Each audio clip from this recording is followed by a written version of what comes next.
线长山又高，处处港口都险要。Hello and welcome to another episode of STXY, where we dive deep into the Taiwan Strait, giving you a perspective of Taiwan, cross-strait relations, and more not found on mainstream media. Today, we got a very special guest, Mr. Lin Chi-yu, a friend of mine who I met during my conscription as a substitute serviceman in fire service. We did not really speak much about politics during our service, but I sensed that he did not like the ruling Democratic Progressive Party a lot. And then around January 2024, so that's when the election happened, he sent me some stuff that's quite critical of the ruling party. And I later discovered that he's a former supporter of the party turned critic.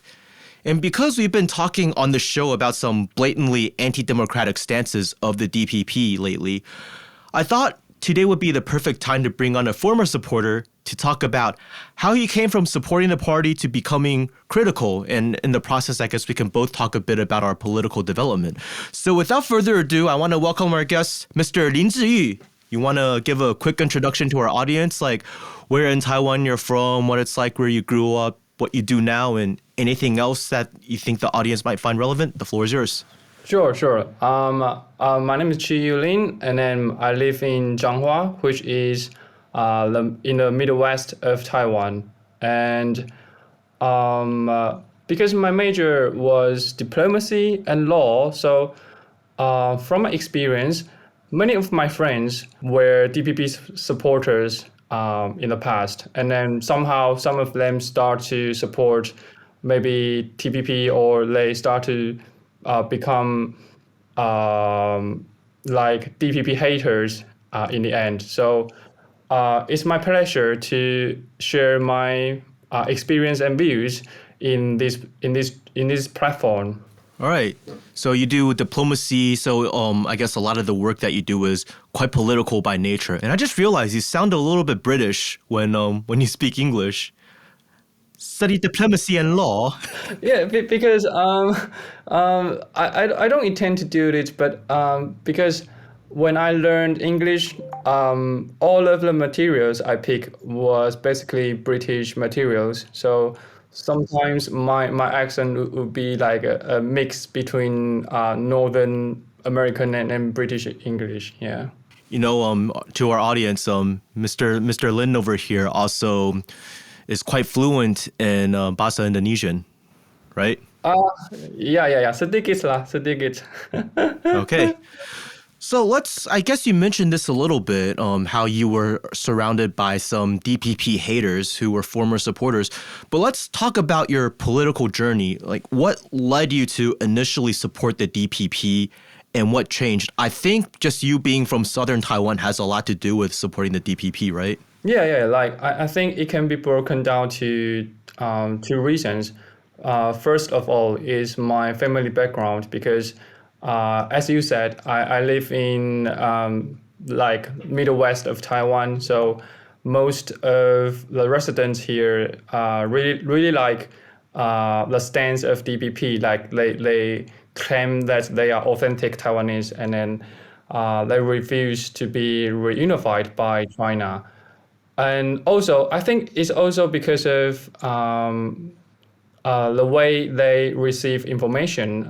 For example, most of my parents and my grandparents, they watch channels like 民视. I don't know how to speak it in English. FTV? FTV, or 三立, you know. Yeah. Those are very pro-DPP channels. And then the second reason is that I think I don't have concrete evidence to prove my experience, but somehow I think many law schools in Taiwan are pro DPP or pro Green parties in Taiwan. Do you think this has to do with the fact that, when it comes to law, there is this idea that, you know, the law serves the people, and you look at the past KMT and the way that they carried out their authority in Taiwan, and how a lot of the early founders of the DPP were lawyers, such as Chen Shui-bian, for example. Do you think that has to do with it a little bit? Oh, well, I think it's more Yeah. I think sort of. But I would say because most legal scholars they study abroad and then maybe they bring back with a lot of left-wing ideology, which is very close to Democrats in the U.S. So like liberal democratic liberalism. Yeah. Yeah. Yeah, liberalism. So naturally, they have such kind of tendency to support DPP. As a result, they use this kind of ideas to teach their students. So yeah, I think maybe based on this kind of context. So I think the identity politics, like authentic Taiwanese and like liberal democracy, it came as a package deal almost for these people, for the audience members who don't know, because for the first, I guess, 3 decades of KMT rule on Taiwan, the upper levels of government were dominated by KMT members who arrived from the mainland. They weren't local Taiwanese. So a lot of the perception on the ground here was these are out of touch elites from the mainland who have a government that serves other out of touch elites on the mainland and not the local Taiwanese on the ground. So that's why especially even in the 90s and early 2000s, being like authentic Taiwanese or local Taiwanese was a huge selling point. I remember in 2000, because my mom's from Tainan City, and she was very supportive of Chen Shui-bian because he is this kid from rural Taiwan who's Taiwanese as opposed to like a 外省人 mainlander, and he worked hard and became a lawyer, and he's a true rags to riches story, and we have to support him. And my dad was just like, no, he's a phony. I support Song Chu-yu. Yeah. How old were you in 2000? You were like 5, right? 2000. I'm 27 now, so 2000 it will be. I'm like 3 years old. Oh, 3. 3 years old or 4. I guess you don't have much memory of this because that was an exciting time. I was 7, and on TV we always had satellite TV in America where we got TV straight from Taiwan. There were like these political talk shows, and that's where I learned a lot of cuss words because some people would call in and be like, 国民党干你娘, which is like KMT fuck your mother.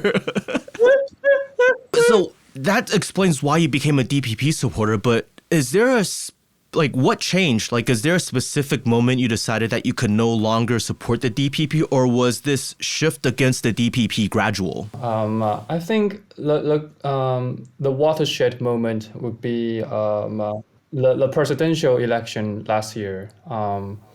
Because at that time, I had how to say that?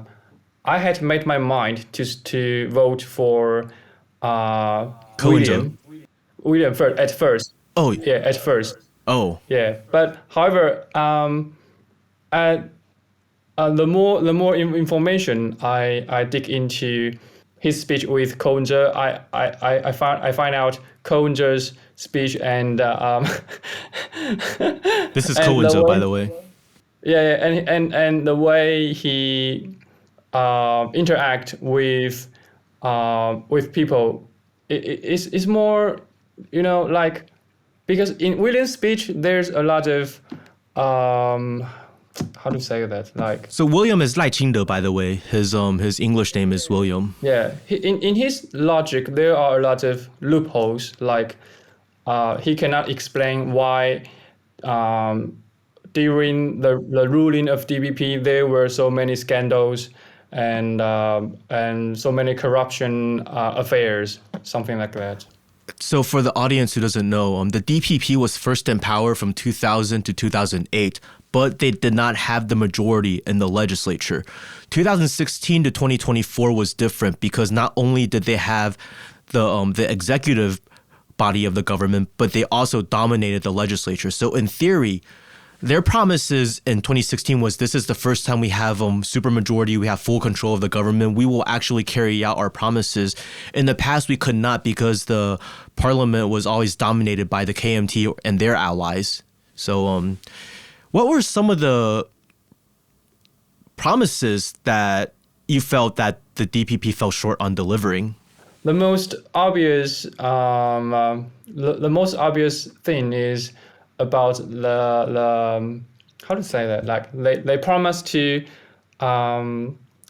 like to regulate the real estate market, and then I think they failed because obviously uh, the housing price keep rising year by year, and then we can see even in the cabinet of President Lai, there are some politicians with like 建商背景, how to say that? With they have very close they have backgrounds in in property development, real estate, yeah. and relations with people in that industry.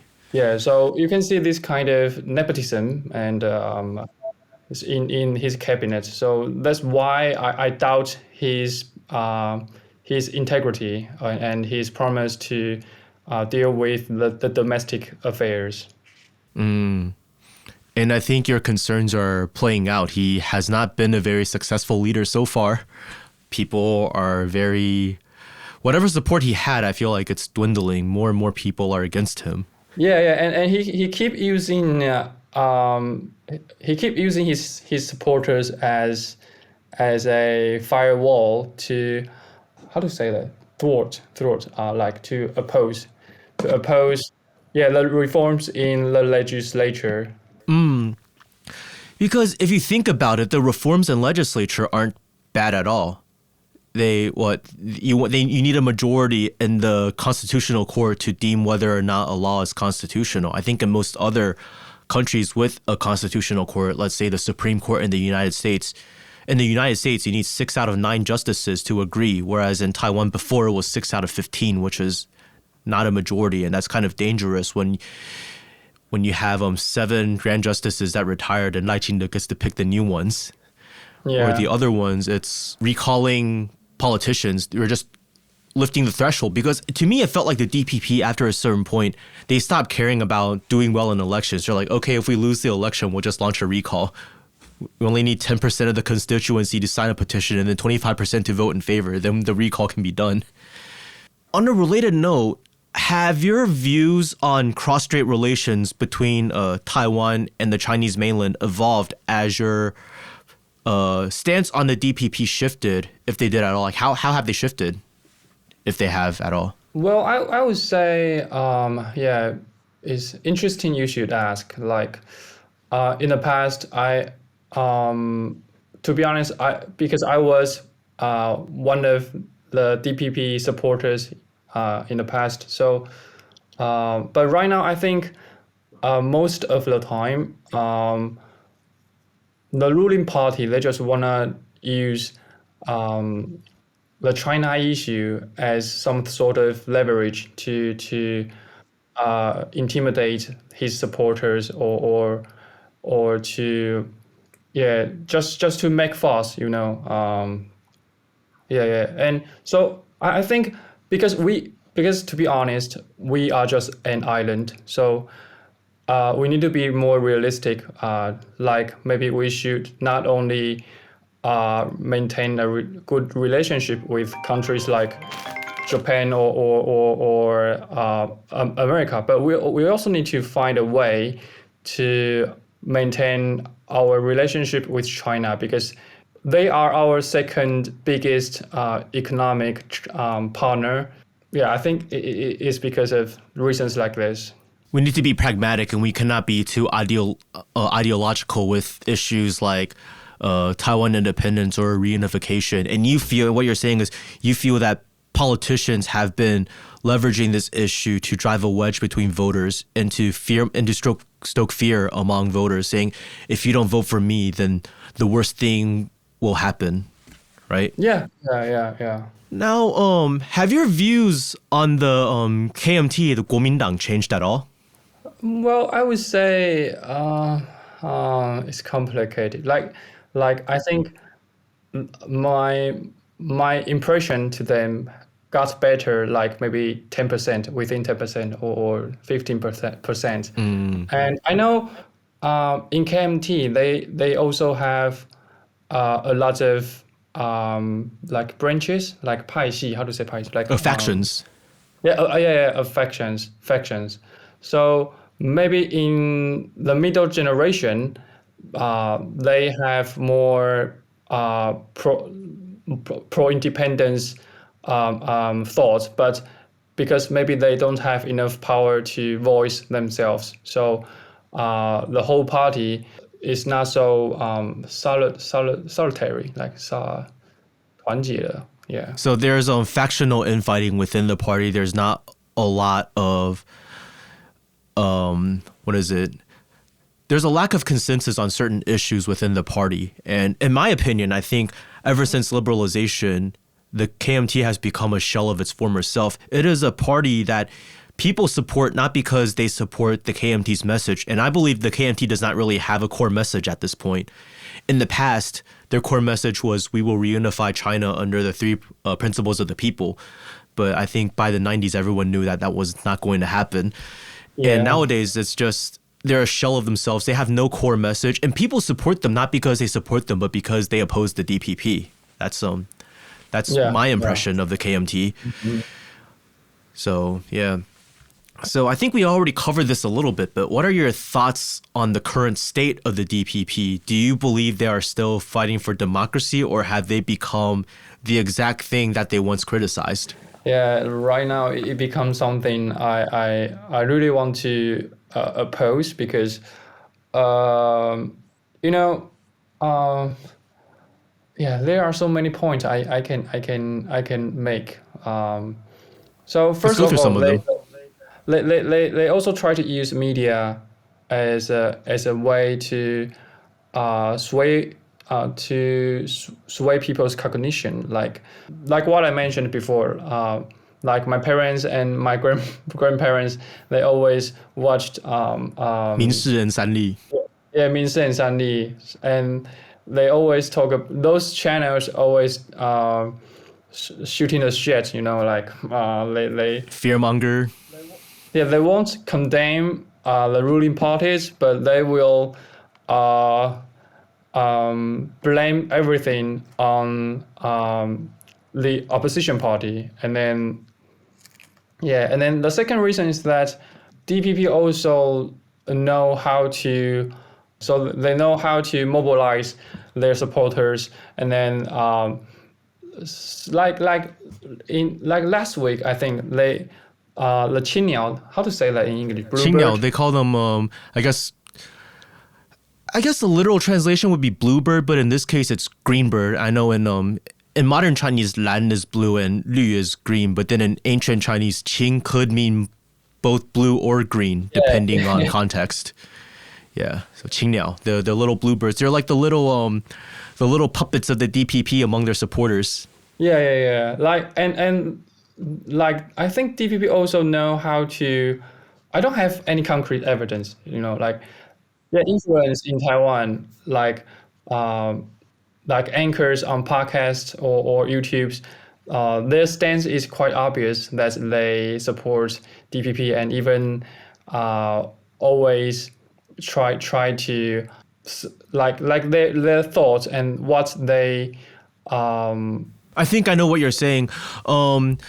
They try to portray it as if these are their genuine thoughts, they're coming from the ground. But in fact, what you're suspecting is people within the party are telling these people what to say, and they're using these people to launder opinions to make them seem like they're coming from the people and not above. Is that what you're saying? Yeah, and they those influencers seems to pretend neutral all the time. So I think that's also the thing that disgusts me, like one of my friends was formerly a paid internet troll by the DPP. He says it's not unusual for some of them to make 50,000 new Taiwan dollars a month, which is around $1,200 a month, just for spreading their propaganda online. So it definitely does exist. I know the DPP now denies that they exist, but remember back when Lai Ching-te was challenging Tsai Ing-wen for leadership back in 2020? Yeah, 2020. And he was saying publicly, telling her to stop mobilizing her internet trolls against him. So if he's admitting it, he's in the party, I'm inclined to believe that they do exist. Yeah. It definitely exists. So needless to say, you think the Democratic Progressive Party is quite corrupt today. Yeah. And then they know how to use the loopholes of all of the procedures. Yeah. Speaking of the media, I think one good example is the recent political persecution of Ko Wen-je. Have you read the indictment? 起诉书? Not yet, but I only watched some analysis. It's almost word for word the same as the report coming out from 镜周刊 Mirror Media. Oh yeah. Yeah, so it's like it seems to me like the DPP or people in the government are telling Mirror Media what to say.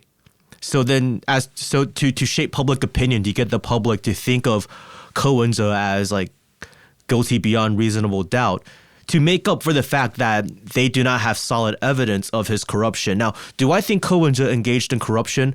I do not know. I think it's very possible, but I think in the court of law, you need to go through the proper procedures and find the correct evidence and able to prosecute him. You don't just say, hey, I believe this happened. Oh, I saw this Excel document. This is what the Excel document says. So that's my legal proof. It shouldn't work like that. That's quite corrupt in my opinion. If they can treat him that way, he is somebody with many supporters who has a huge public profile, then what can they do to average Joes like us who are nobodies, right? We could get screwed pretty easily if they wanted to. Now, do you think the DPP sincerely wants Taiwan independence, or do you think they only use it as a political tool? I think you kind of answered this already, but let's get into it a little bit. Yeah, I used to hope they really want to make Taiwan independent, but right now, as I look into more things about politics, I think it would be a better option to stay this status quo because in reality we don't have any power to be independent, and then I think China doesn't really have the intention to reunify us because I think it does, but it doesn't. Yeah, it does, but doesn't because there would be a lot of cost, and then I think DPP has some consensus with China as well. Like they know, as long as they don't announce independence, China won't invade us. But however, DPP still use this topic to shift focus. For instance, I think it's about 2022, like the 地方选举, the mayoral elections for the city mayors and county magistrates. Yeah. During that time, there's one city council members in Taipei, and then his sex videos. Can I say that? Sex videos. Yeah. Was leaked, and then he said, "Oh, there was." It was with a mainland chick, right? Yeah. They used deepfake to like to. He is pro independence in the streets, but pro reunification in the sheets. Yeah. Yeah. So basically, I think they always attribute every single things to China, and I don't think they want to face the problems. Mm-hmm. Yeah, because stoking fear is a very effective way to win votes. I think what they figured out is, okay, we just need to approach the red line, but don't cross the red line to invoke some sort of reaction from the CPC, and then we can say that we are defenders of Taiwan's democracy and way of life. Yeah. That's what it seems like, because I don't think the DPP wants to go through with full independence, because right now what they have going on works for everybody. They get to pretend that they are defenders of Taiwan democracy, and it gives an excuse for the US to keep on selling us weapons, and then they keep on purchasing weapons, and American politicians get kickbacks for selling these weapons. And if they declare independence and reunification happens the next day, all of this ends and they'll be running away. Yeah, Speaking yeah. of the ability to maintain, to fight for independence, I think you did mention how one of your friends was very passionate about what he calls defending Taiwan and resisting what he calls resisting China, not the mainland. He was resisting China, but then he did his military service and he was like, "Yeah, I think we should maintain the status quo." What was that like for him? Um, yeah, I think like people have this kind of thought that I think their inner journey would be pretty conflicted. For instance, on the one hand, they really want to prevent Taiwan from the attack from the attack of China. However, on the other hand, they know our military ability is limited, and then he, as a young man, he also doesn't want to sacrifice his career, sacrifice his life. So, yeah, I think based on this logic, he conclude he would behave like that. So people don't, even a lot of people who support Taiwan independence are not willing to pay. There's a certain limit of the price they're willing to pay. It's not like, I guess some people in certain political movements in the rest of the world, they're willing to die for their causes, like your friend and many other supporters of Taiwan independence I know just are not willing to go to that level. There's one thing I want to add, that because I used to be a DPP supporter, and then I was also like driven by the fear that, or maybe Taiwan will be conquered in the future. And then, however, after I really served in the military in Taiwan, and then I find out, oh, our military system is a mess. So yeah, let's find a way. Our firefighters can fight better than the soldiers. Yeah, they are stronger than the normal soldiers in the system. So now that I guess you are not a supporter of the KMT and certainly you're not a supporter of the DPP, do you think Taiwan has any viable political alternatives? For example, what do you think about the Taiwan People's Party? Yeah, I would say I in recent years I really support their stance, not only because because I see a lot of legislators from TPP, and I find out the way they monitor the council is really is really efficient and good, and then they always ask the right questions that people care. Another point I support them is because when they are questioned by medias, or when they are like attacked by maybe DPP, first of all, maybe they will say sorry first. They will admit the mistakes, and then they will try to clarify the facts and the details, and this become a very stark contrast to the way DPP deal with similar situations.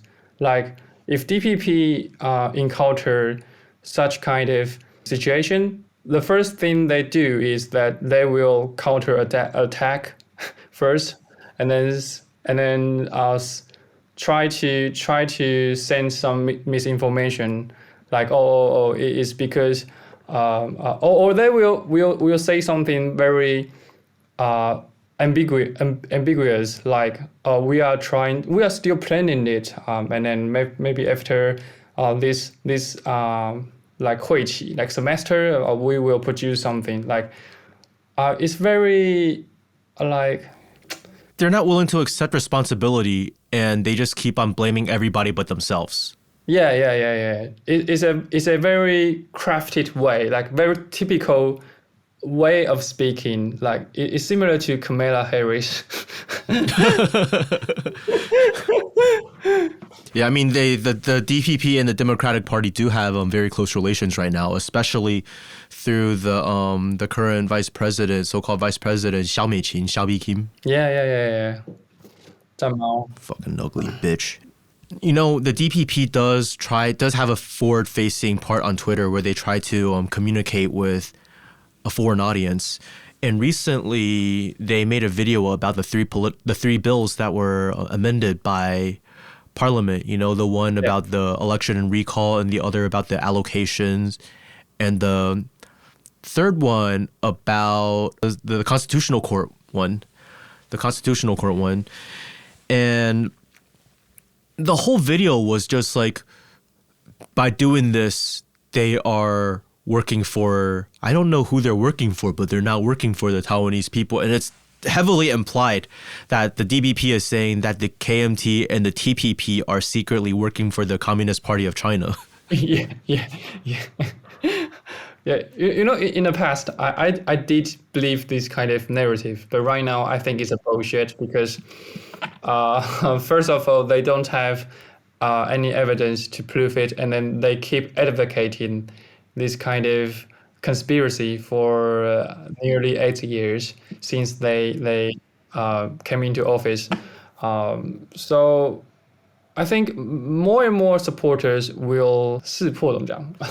They'll come to their senses and see through the lies. Yeah, see through the lies. Yeah, hopefully our friend from conscription, who was a super heavy DPP supporter, we'll be on Instagram and see some like random political posts, and he'll be in the comments always like defending the DPP. Yeah, he's very loyal to them. I understand why though, because he took part in the sunflower movement. And I think that was a huge political coming of age moment for a lot of DPP supporters. But the funny thing is, inside the TPP, a lot of party members are also former supporters who also had their political beginnings in that movement. For example, the acting chair right now, Huang Guochang, he was also in the Sunflower movement.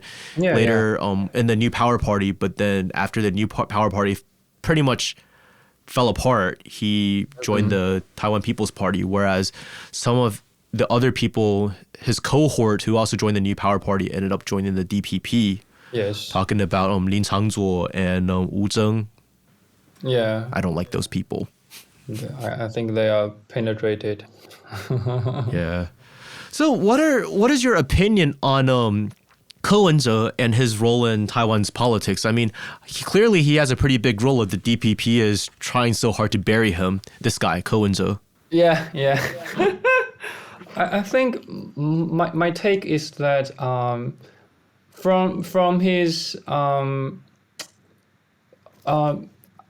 I think what he did in Taipei City is pretty great because he not only cut down a lot of municipal debt, like city debt.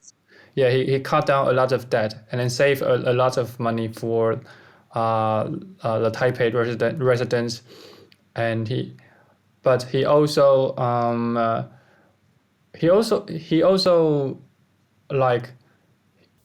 Well, he carried out a lot of municipal policies that he promised, right? Yeah. For instance, I think he built up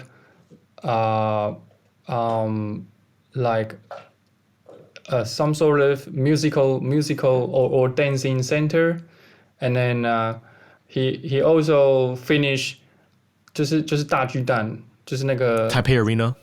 Yeah. He also finished this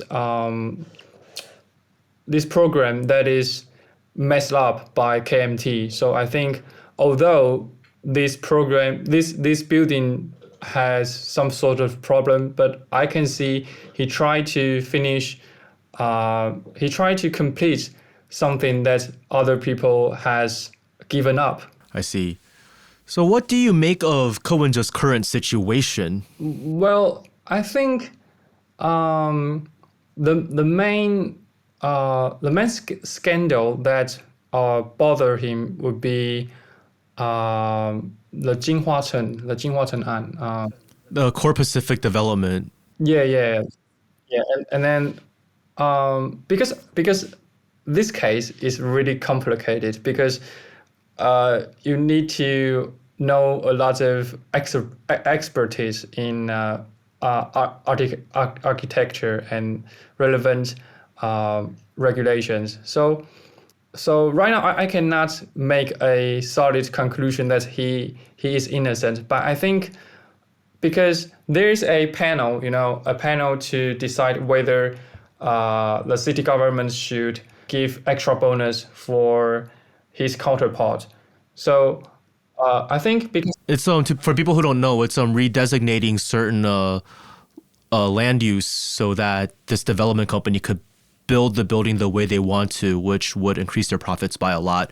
So people are thinking that this development company bribed him, but they still cannot find the cash flow. That's the problem. They cannot find solid evidence of this transfer of cash other than seven donations to the Taiwan People's Party of 300,000 each, totaling to 2.1 million new Taiwan dollars. And it's a political contribution to the Taiwan People's Party, but the prosecutors are claiming that Ko Wen-je pocketed this money, and they don't have proof of that. Yeah, so I think the DPP strategy, or maybe they try to use this case to stop Ko Wen-je from entering into political career again. And then, however, I think so far this case has 造成反效果，怎么说？ It's created the opposite effect of what they intended. Because it seems because I think 2 weeks ago, Ko Wen-je was released for a while, like 2 days or 7 days, and then They locked him up again. yeah, and then a lot of his supporters also came out and then stand for him, and it seems Ko Wen-je looks a little bit like Gandhi in India or Nelson Mandela in South Africa. So I think maybe the result would become something that DPP didn't expect. Right. I think their strategy right now is, well, we can defeat the KMT, but if Ko Wen-je and the KMT remain united and they run on a joint ticket in 2028, then the DPP is not going to win. I don't think they would win in that situation. Yeah. I think their strategy now is they want to bury the TPP, and the TPP is still a very young party, and it's basically rallied around the popularity of Ko Wen-je and him breaking the two-party system as a powerful third party. And the DPP's idea is if we can lock him up 15 years, if he's found guilty of embezzlement, of bribery, then he goes to jail for 15 years. Now, if he's guilty of all 4 charges, like bribery, breach of trust, misallocation, and whatever, then it's I think 28 and a half years. Yeah. I think their idea is they want to, well, first keep him out of the picture and then destroy the legitimacy of the Taiwan People's Party so they have an easier time running in 2026 in local elections and 2028 for the next so-called presidential election. Yeah. So do you find any similarities between this and the Democrats going after Donald Trump? Because I think the Democrats going after Donald Trump just made him more popular among a lot of people. Yeah. It's true. Because a lot of people feel that the government doesn't work for the people and it's out to get us. And then they see Donald Trump getting slapped with a lot of accusations. Like, what is it? Like dozens of charges. And they're just like, wow, this is clearly political persecution. We feel like the government's always out to screw us, and he's getting screwed too. So we can relate to him. That's what a lot of people are thinking. Yeah. But I think there's one difference between these two cases, because Donald Trump, he's actually pretty rich, but while Ko Wen-je, he's basically an ordinary middle class citizen. Yeah. Right. That's true. That's a very fair assessment. Ko Wen-je actually is a lot closer to the average middle class person. Like, let's say your dad's a doctor. Yeah. He's more similar to you than like Donald Trump is. So yeah.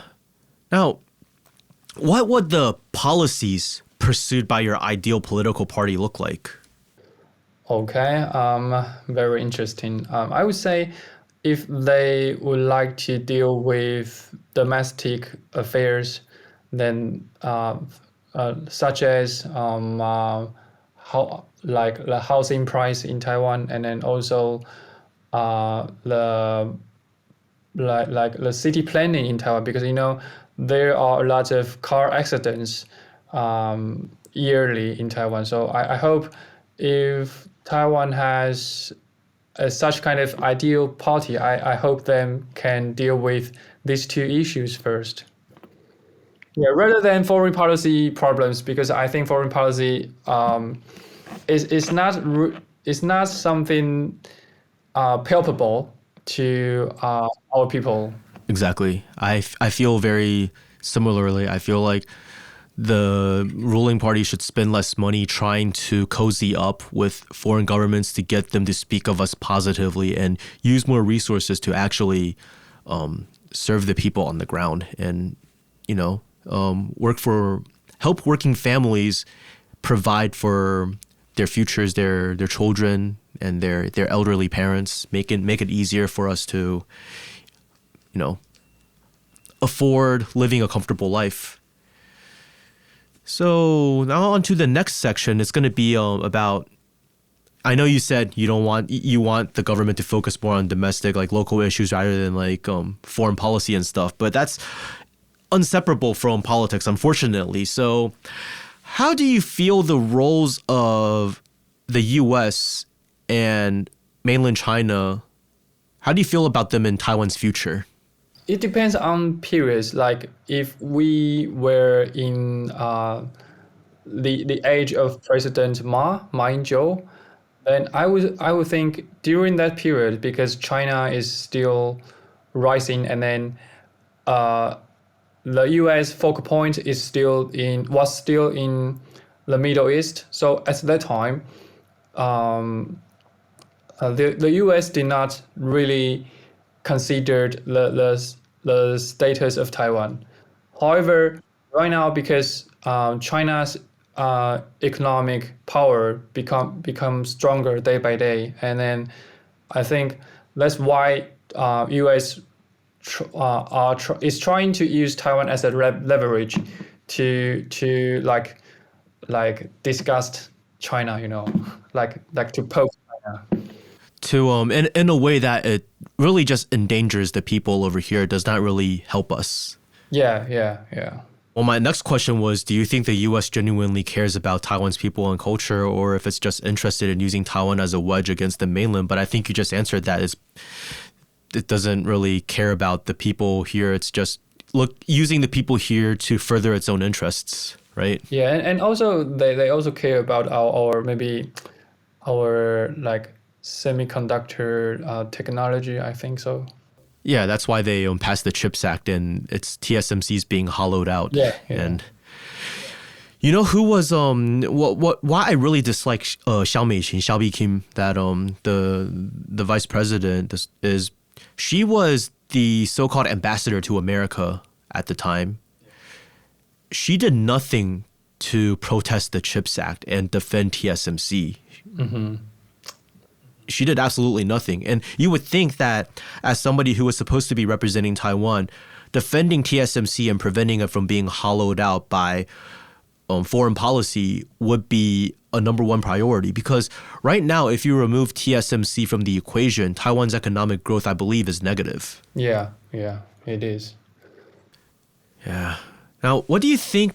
Do you think the U.S. is trying to use the DPP to turn Taiwan into the Ukraine of East Asia? Well, I think, sort of. I think there's a very similar atmosphere right now, but I would say the situation between Russia and Ukraine is quite different from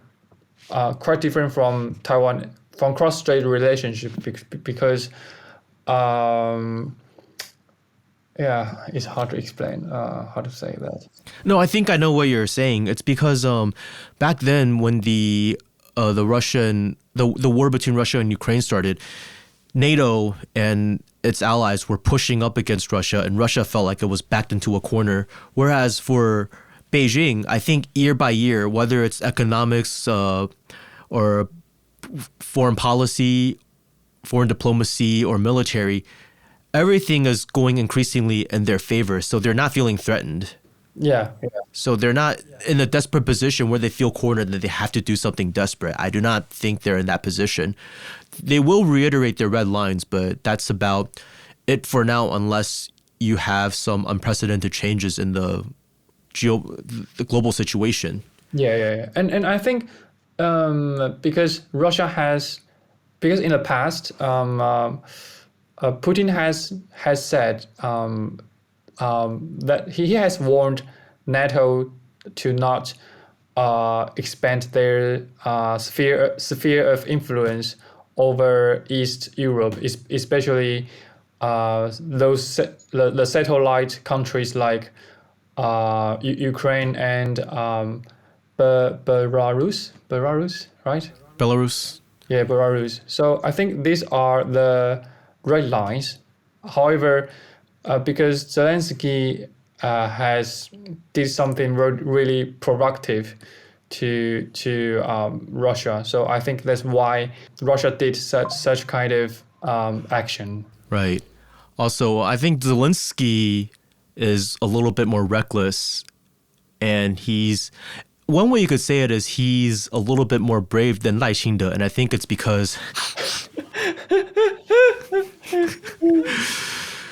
And I think his courage, I would say, I think his courage also comes from because Taiwan is so small, and then I think China is 20 times bigger than us, and then I think because Ukraine is pretty big, and then they have 就是他们有足够的抗打能力 they have enough capabilities to ward off an attack. Yeah. So that being the case, though, why do so many people in the DPP camp still believe that Beijing is bluffing about war over Taiwan independence? Well, I don't know. Maybe, yeah.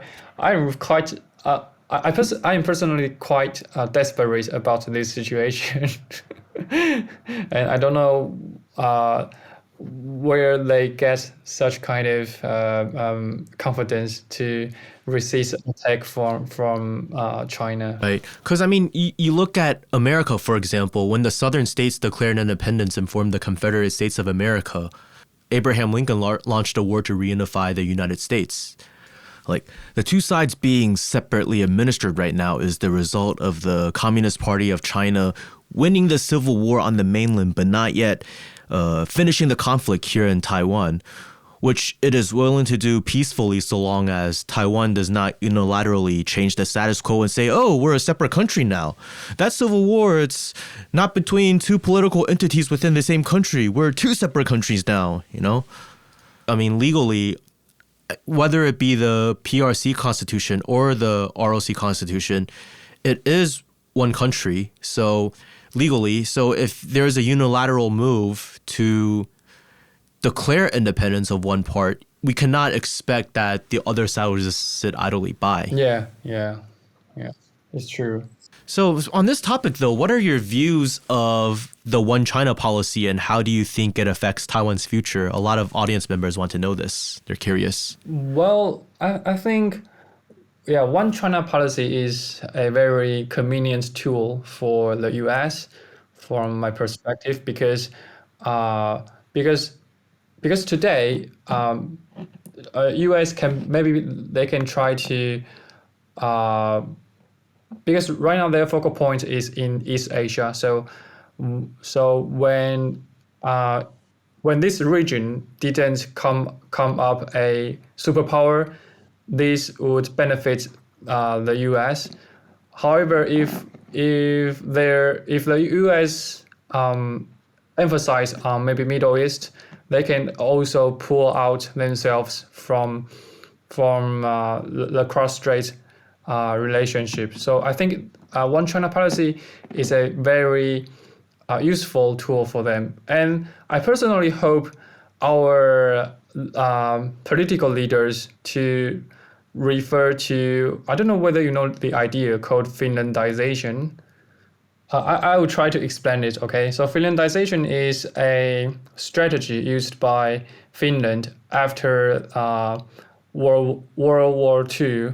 And then after that, because the Finnish know they could not rely on maybe Germany, US to protect them. So they take a relatively soft stance toward Russia. That they also buy a lot of tanks or cars from Soviet Union at that time, and then try to maintain a good relationship with them. And in domestic realm, the Finnish government also try to curb any speech that is against Soviet. So during that period, many Western scholars condemned the Finnish government that they belittle themselves. Yeah, but I think it's a very clever move because it's how middle power or small countries survive in this international relation. Right. If you think about it, even in East Asia, when, let's say, North Korea was stuck between China and the Soviet Union, they kind of also took a similar path by not provoking either of the big countries so they could carve out enough room for themselves to develop. Yeah. And they developed quite well until the socialist bloc collapsed. Because up until the 80s, they were richer than South Korea. Oh, really? Yeah. Now, what is, I guess I kind of have your idea. You're more of a status quo guy. But members of my audience are curious. What conditions would make Chinese reunification acceptable to you? Well, yeah. To be honest, I personally doesn't like reunification. But if they make a deal or they offer a condition, I would say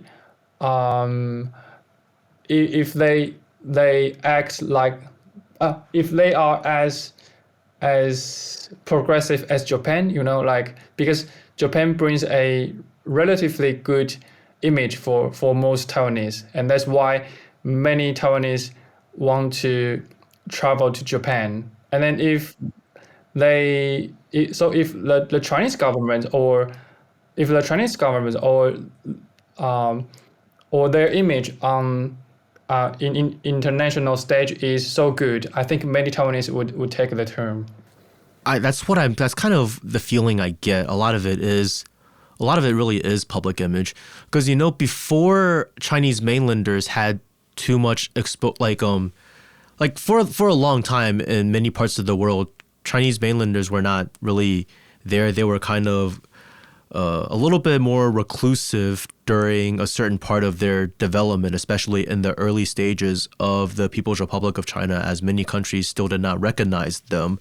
And at that point, people in Taiwan did not really have an issue with being called or considered Chinese abroad. They would just be proudly saying, yeah, we are the representatives of Chinese people. But then it kind of became understood that mainlanders are the default Chinese. And then that's when a lot of people in Taiwan, especially the younger generations, are like, well, I just want to be separated from that. I don't want to have anything to do with that sort of public image. A lot of it really, I think, is developmental. And once the PR and the standards of living and all of that continue to improve on the mainland, I think more and more people will be open to the idea of coming up with some sort of reconciliation and move towards reunification. And who knows, maybe in 10 or 20 years, you might have a different idea of reunification than you do now. Yeah. Who knows? It's yeah. And the next one, it's another question from the audience, because they're really curious about these things, because it's not common that they get to talk to somebody who formerly supported the DPP, which is, I know this is a little bit harder in English because in Chinese, both 中国人 and 华人 are translated to Chinese. Chinese. And I think most people in Taiwan still regardless of their politics, still refer to themselves as Huaren, with the exception of some like very extreme like independent supporters, right? But someone's curious, like, do you identify as Chinese, so like either 中国人 or Huaren, and has your perspective on this changed over time? Also, did you ever believe the idea that the Han people on Taiwan and the mainland were not part of the same civilization or nations like Wenming or Minzu? Well, I would talk about the second question first. I think I accept the idea that the Han people on the island and in the mainland, they did share the same civilization. Yeah, I think this is a fact. There's nothing to dispute. And then You say that other people don't agree. Other people are disputing it every day. yeah, I think because we also need to celebrate Chinese New Year, right? So I think that's probably a very concrete evidence that we share the same civilization. So and then as for the first question, I would say I would call myself Hualen, and then in English I would say Chinese. That's fine because that's my ethnicity, right? And then, but I won't claim that I'm a 中国人 because it's pretty weird because when I grow up, most of my friends and family always said, "Oh, I'm Taiwanese," 我是台湾人. So I think based on this kind of background, I would choose 华人 rather than 中国人. Yeah. Yeah, because like for the audience members who don't know, like both mean Chinese, but 中国人 means like Chinese like from like China, whereas 华人 means like of Chinese origins. Like Singaporean Chinese are 华人, but they're not 中国人. And I think this is a generational thing because like in the 90s, I remember in the 1990s, even in Tainan, everybody called themselves 中国人. It's like they were also Taiwan人, but like it's like Taiwan人was a subset of 中国人. And I mean, during our service, we could see that from some of our a lot of our officers. For example, like 周科, Wong Ke, and all those people, they call themselves 中国人. Yeah. Many, a lot. Yeah, I think it's a really generational thing over here. Like growing up, I was taught that I'm 中国人, and it's just like at this point, it's like I don't tell other people what to like call themselves. I have my own beliefs about this, but I mean, the other side of the argument is, well, if you claim the Republic of China and you're a citizen of the Republic of China, then like 中华民国 is also 中国. So if you're 中华民国人, then you're still 中国人. So I think this gets a little bit pedantic, but I think the point here is most people in Taiwan do not, regardless of their politics, do not deny their Chinese civilizational roots. Yeah. Okay. Now, on a similar topic, how do you feel about the historical revisionism that the DPP promotes, especially to younger generations? For example, like what you said, okay, we're like Chinese, our ancestors came from the Chinese mainland, blah, blah, blah, blah, blah. But the way the DPP likes to say it is, well, Taiwan was once colonized by the Dutch, and then the Ming remnants through Zheng Chenggong, and then the Qing dynasty, and then the Japanese, and then the KMT came. So Taiwanese culture really is not just Chinese culture in the main, but it's a combination of Dutch, Spanish, Japanese, like Ming, Qing, and KMT culture. Like, how do you feel about that type of historical revisionism? It's a bit ridiculous, like because I think from the perspective of anthropology, we did has the root from China, from the Chinese civilization. So there's no need for us to deny it, and I think it is also a very characteristic part of our culture. So. But I also understand why they are trying to eliminate this kind of image, because they want to stress their Carve out their own identity. yeah, they want to stress out they are authentic Taiwanese, and then we are a diverse Right. diverse society. But in reality, most of our population, like maybe 90% or 80%, is 98. 98 is Han people, right? And yeah, and then most Han people also celebrates Chinese New Year. So basically, we are a part of the Chinese civilization. Because they'll say like, oh, Spanish culture or whatever, because the Spanish did for momentarily colonize northern parts of Taiwan, but they never set roots here. Like they had trouble collecting taxes. If you're not even collecting taxes, your cultural impact's not going to be felt. Like, okay, Japan colonized Taiwan for 50 years, so to this day we can still feel a little bit of the Japanese influence, but nobody like no normal person on the ground is going to say, yeah, my culture is part Japanese. And if you go to I realized during my service, like in Zhusan, like a lot of the local people there, because their families were not like part of the elites of Taiwanese society during Japanese colonization, they're a lot less Japan friendly than a lot of Taiwanese from the cities. Oh, really?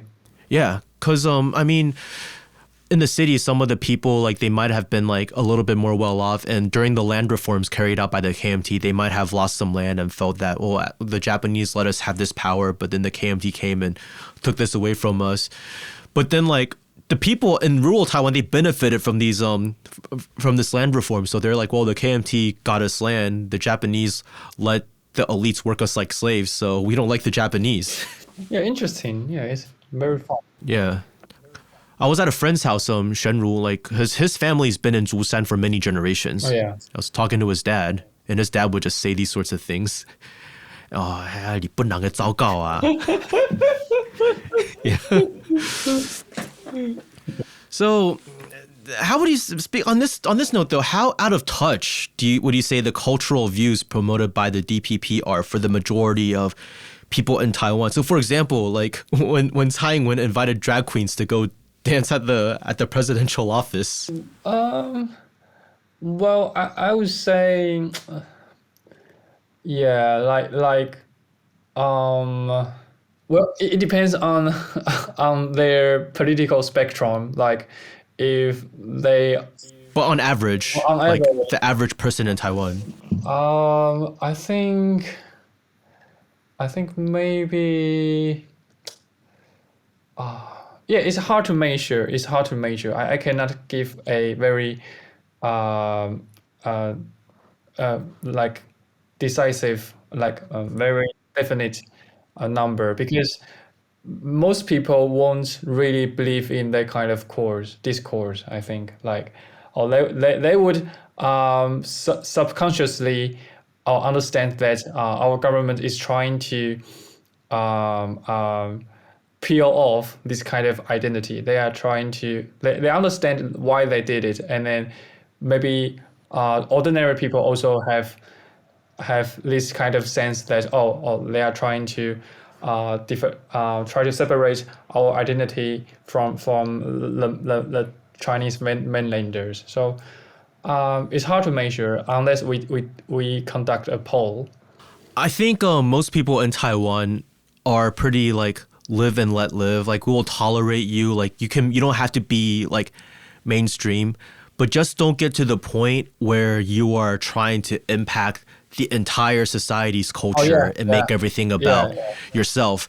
And I think the average person looking at the things that Tsai Ing-wen did during that time, when she, for example, just like inviting drag queens to dance in a very provocative manner in a place that's supposed to be serious, I think that was probably like too much for a lot of people, and they feel that she's trying to promote to Western progressives.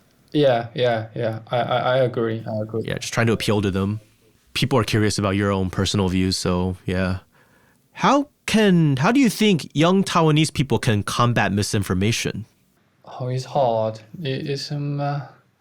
Even me, I don't have the confidence to say I'm not influenced by misinformation. But I would say try to uh, just try to get more, just try to read more news and try to read different sources, like maybe even me, I will also watch 民视 and then I will watch maybe other news in its opposite media, like maybe 中视, like I will try to cross check the facts.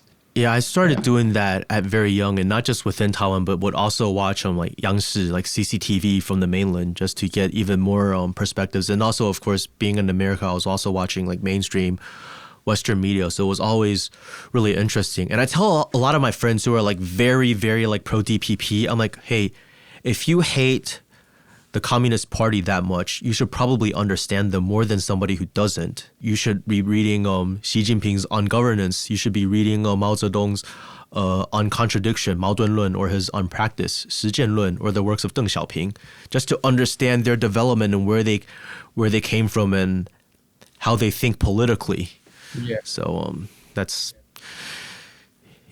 always, it's always a good habit, no matter where on the political spectrum you are. In my opinion, I think it's good to be informed and to just, I think reading views that you disagree with is just good for building up a certain level of maturity, for just dealing with people that are from different backgrounds from you and with different beliefs. So there's a way, like, I don't think I really hide it.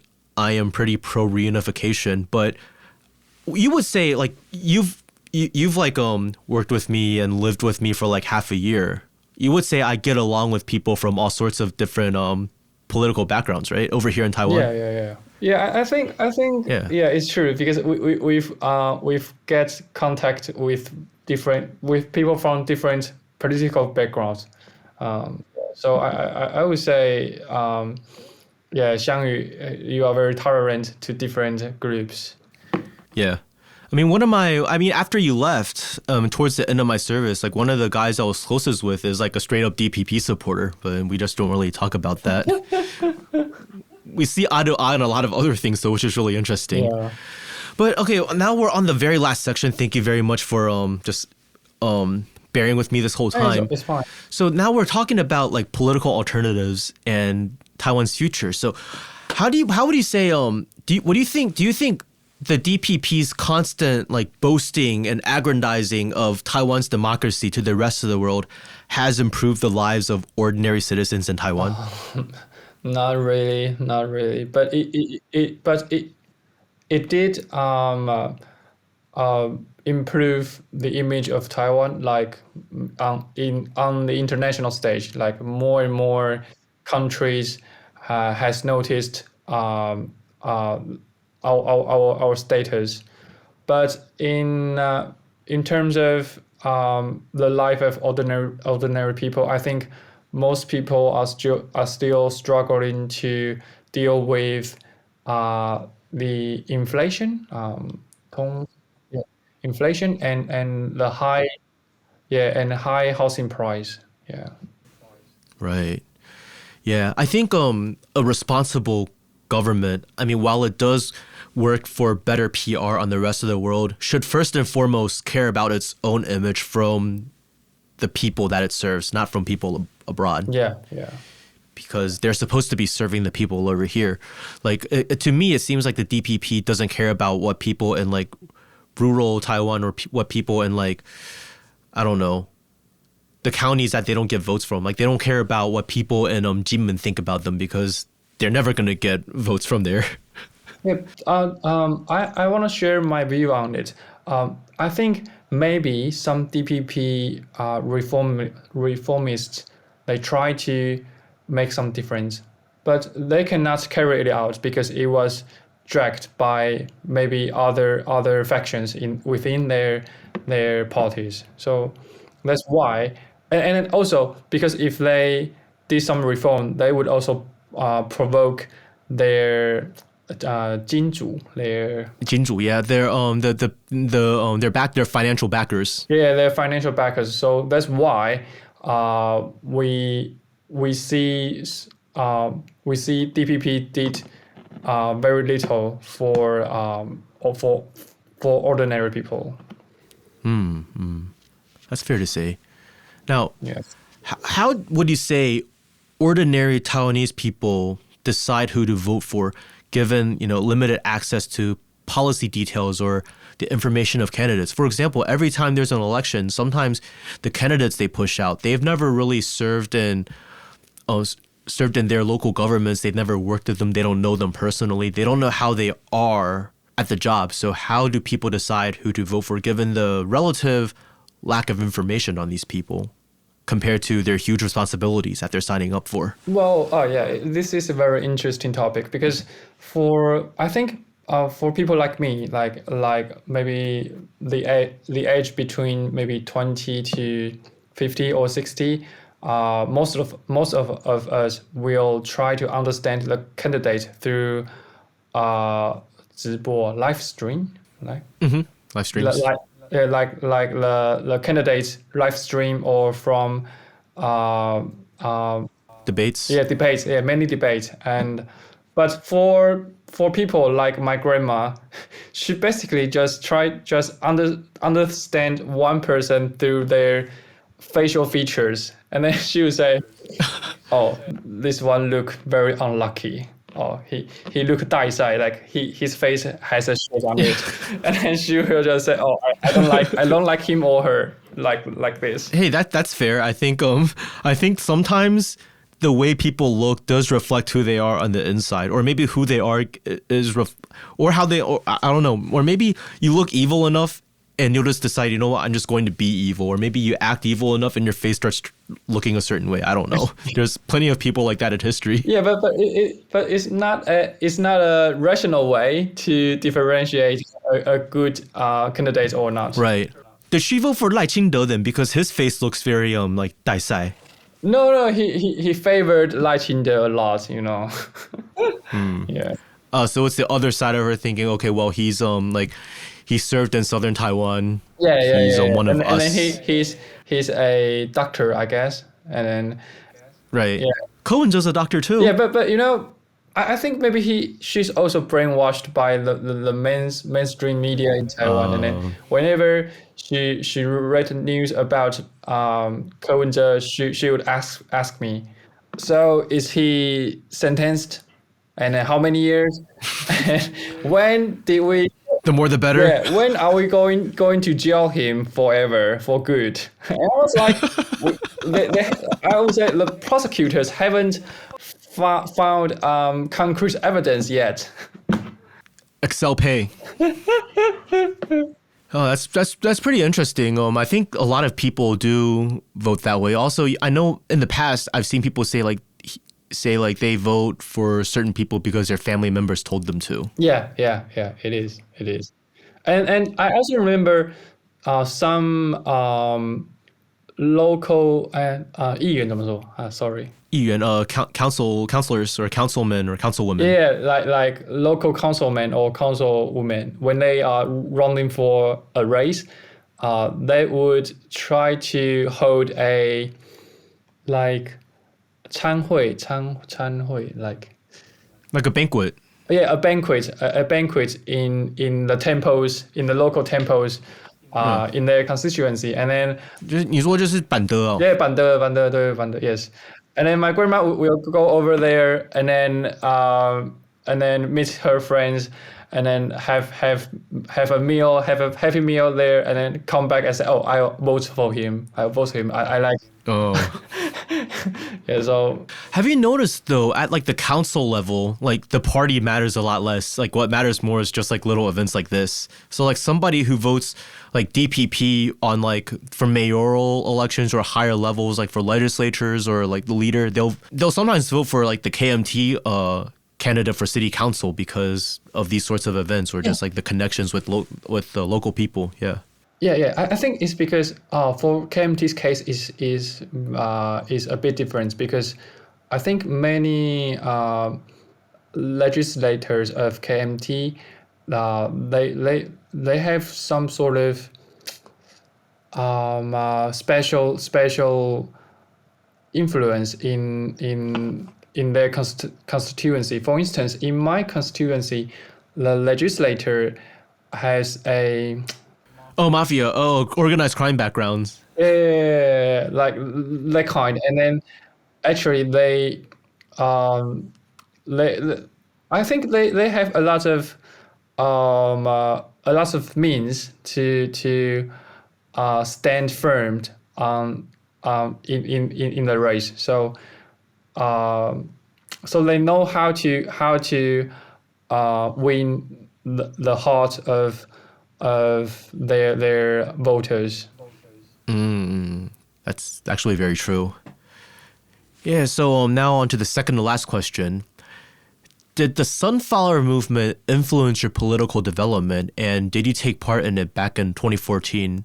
I guess you were in high school when it happened, right? Oh yeah, yeah. I remember that, and then I would say I'm not a political frenzy. 是这样讲吗 Fanatic, like Yeah, yeah. 政治狂热, like political Yeah, frenzy. you're not a political fanatic. Yeah, I'm not a political fanatic at that time because I was preparing for my final exam, and then I just read the news, and then I still remember one of my Korean school teacher went to Taipei, and then, but he didn't support the activity. He just wanna go there and then take a picture and then come back. No. So I would say the sunflower, despite the fact that it is very sensational, I don't really think it changed my political stance or my political choice. I see. I know that was a lot of people, like people my age, for a lot of people, that was like their entry into politics, or people maybe like 2-3 years younger than me. So a lot of people born in like, a lot of people who were freshmen in college, so people who were 18 at that time, who were going to school in Taipei, that was like, they became like very active politically afterwards. Because I mean, it is exciting. You're a kid and like, oh, there's this movement, and these people are just charging into the legislature and occupying the building, and they could go along and go in, and they feel like they're making history. Yeah, yeah, yeah. Many people bear this kind of thought at the time, and then yeah. But I think it is irrational, like from my personal opinion. That's a very fair assessment of the situation. I was always curious. And I guess, yeah, people your age and younger probably did not take part in the Sunflower Movement as much Yeah. as like people my age did. Yeah, we were more we cared more about, oh shit, I'm going to be failed at the time. Okay, to be fair, that has a greater impact on your life than going to the Sunflower Movement. Yeah, yeah. Now, final question. What is your vision for Taiwan in the next 10 to 20 years? Well, I do hope there's a third party beyond the major two-party system, and I hope this third party can revise the winner-take-all system and then make the parliament more close to More representative of people's sentiments. yeah. Like, because winner takes all system will create a Nobody's happy. and then create a two-party system. So I think that's not good for our democracy. And I also hope our future leaders can try to abandon the idea to combat China, because I think if we have more understanding with China and we also adopt a practical foreign policy toward each great power, that would be good for Taiwan, because we can also benefit from this means. Oh, it's very thoughtful insights. And so that's all I have for you today. Thank you so much for taking so much time out of your busy day to come on my show. And is there anything else you would like to say to our audience before we disconnect? I would say like Chinese Happy Chinese New Year. Oh, right. Yeah, that's I forgot to mention. That's why I'm wearing this today, because by the time this episode comes out, it will probably be Chinese New Year. Yeah. Yeah, so once again, thank you very much for coming on. Yeah, And you're always welcome to come back if you have any more insights to share. for sure. That concludes my interview with my friend Mr. Lin Chi-yu, who I believe is a pretty good representative of how a lot of youth in Taiwan view politics today. If there's anything we talked about that you'd like to delve deeper into, feel free to leave a comment on YouTube and we can discuss things a bit further. I'd now like to give a huge shout out to my upper level patrons and YouTube channel members Alvin Jia, Wang Yijing, Michael Kim, Victor CD14039, Jim Fox, Capacitor Fogo, STXY, and Maddie Roxy. As always, if you like what I'm doing and want to help me continue giving perspectives on Taiwan, Mainland China, cross-strait relations, and more that are not typically covered by Western mainstream media, please consider subscribing to my show if you haven't done so already on YouTube, wherever you get your podcasts. And if you really want to help me grow and have the means, please consider becoming a patron on Patreon, becoming a channel member on YouTube, or making a one-time donation to any of the links in the show notes. Finally, if you have any questions, topic suggestions, or want to invite me onto your show to drop some knowledge, feel free to send me an email at straighttalk@xiangyu.tw. I want to wish everyone a happy Year of the Snake, and see you guys in the next episode. 还是